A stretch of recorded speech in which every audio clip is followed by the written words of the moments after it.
आपने अक्सर सुना होगा कि डिप्रेशन एक बीमारी है, पर विश्वास करना मुश्किल हुआ होगा ना कि उदासी जैसी साधारण रोज की भावना एक बीमारी कैसे।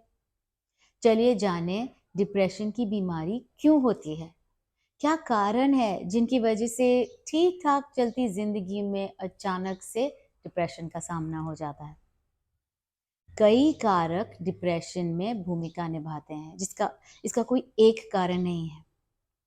पहली बात, डिप्रेशन के शारीरिक कारण। हमारी भावनाएं, विचार और व्यवहार सब हमारे दिमागी रसायनों पर निर्भर रहते हैं। खुशी, गुस्सा, टेंशन, मानसिक तनाव, बेचैनी, प्यार, कोई भी भावना जो हम महसूस करते हैं, इन सब का निर्माण दिमागी रसायनों से संबंधित है। जब इन रसायनों का तोल या बैलेंस बिगड़ जाता है, तब डिप्रेशन होने की संभावना बढ़ती है। साथ ही साथ संशोधन में पता चला है कि डिप्रेशन अनुवांशिक भी है। यदि आपके माता-पिता या परिवार में किसी को डिप्रेशन है, तो संभव है कि ये बीमारी आपको भी हो सकती है। दूसरी बात, डिप्रेशन के मानसिक कारण, मतलब हमारी सोच।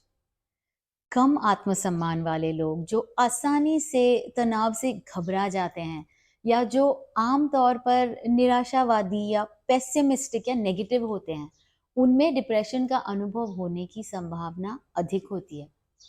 उनकी सोच जैसे मरोड़ी हुई है और सामान्य बातें उन्हें निराश कर देती हैं। ऐसी सोच को कॉग्निटिव डिस्टॉर्शन भी कहते हैं। सीबीटी या कॉग्निटिव बिहेवियर थेरेपी में इसी सोच को बदलने से विचार सकारात्मक या पॉजिटिव बन जाते हैं।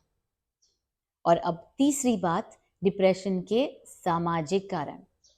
ऐसा वातावरण जिसमें आपको प्यार, देखभाल, समझ, प्रशंसा या सहानुभूति नहीं मिली हो, वो आपके आत्मविश्वास को चोट पहुंचा सकती है।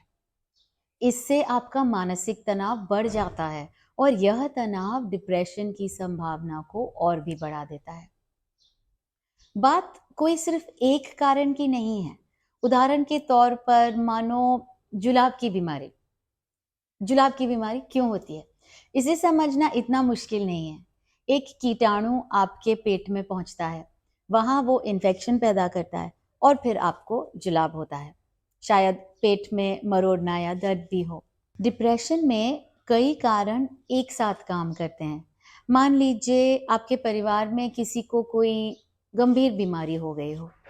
इस बीच आपका वातावरण भी कुछ खास सुखदायक नहीं है।